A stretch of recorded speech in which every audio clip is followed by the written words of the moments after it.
मनोजवं मारुततुल्यवेगं जितेन्द्रियं बुद्धिमतां वरिष्ठं वातात्मजं वानरयूथमुख्यं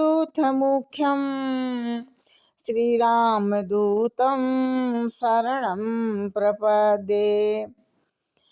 और देवता चेतन धरई हनुमत से सर्व सुख करई। जय श्री राम। कहते हैं अन्य देवताओं को हृदय में स्थान न देकर भक्त यदि श्री हनुमान जी की सेवा करे तो समस्त आनंद प्राप्त करेगा। और देवता उपासना में अन्यता की आवश्यकता नहीं, तभी सिद्धि होती है।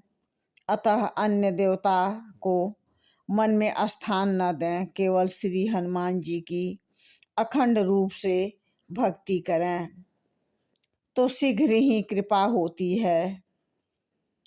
जैसे कहते हैं कि क्षेम गोसाई नाम के अन्य भक्त हुए, श्री हनुमान जी उनकी परीक्षा लेने आए। एक साधु का रूप बनाकर और भैरव जी का एक सोने की मूर्ति लेकर बोले कि आप इन भैरव की पूजा करो, हनुमान जी की पूजा छोड़ दो। यह भैरव जी प्रत्यक्ष हैं। जब तुमको धन की जरूरत हो तो इस मूर्ति के हाथ पैर काट लेना, मूर्ति फिर पूरी हो जाएगी। ऐसे रोज सोना मिलेगा, खूब खर्च करना। हनुमान जी की पूजा में क्या क्या रखा है, ऐसे कहकर उस भैरव मूर्ति के हाथ पैर काट कर दिखाए। वह फिर पूरे हो गए। यह सब देखकर क्षेम गोसाई विचार करने लगे कि यह साधु हमें लोभ दिखाकर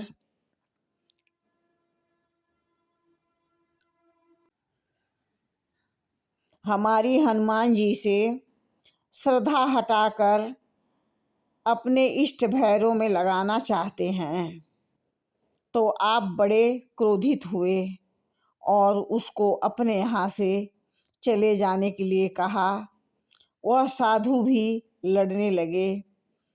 जब देख लिया कि इनकी भक्ति पक्की है, तब वेश त्याग कर हनुमान जी प्रकट हो गए।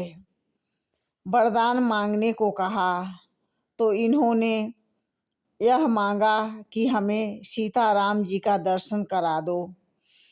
हनुमान जी ने प्रभु का दर्शन कराया। श्री राम जी धनुष धारण कर प्रकट हुए थे, तो इन्होंने प्रभु के धनुष वरदान में मांग लिए। उसी धनुष की जीवन भर पूजा करते रहे। इस प्रकार अन्य भक्ति तो शीघ्र ही दर्शन होता है।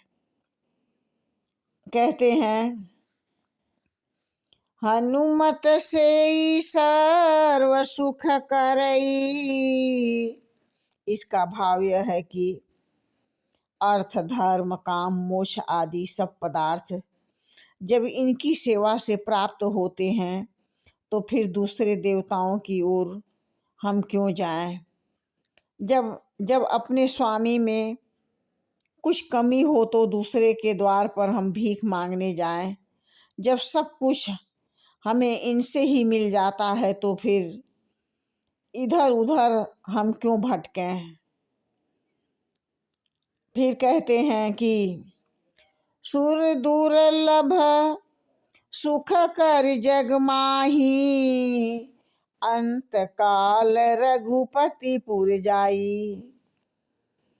भक्ति करने के बाद फिर अंत समय में परमात्मा के धाम को भक्त जाते हैं। जय श्री राम।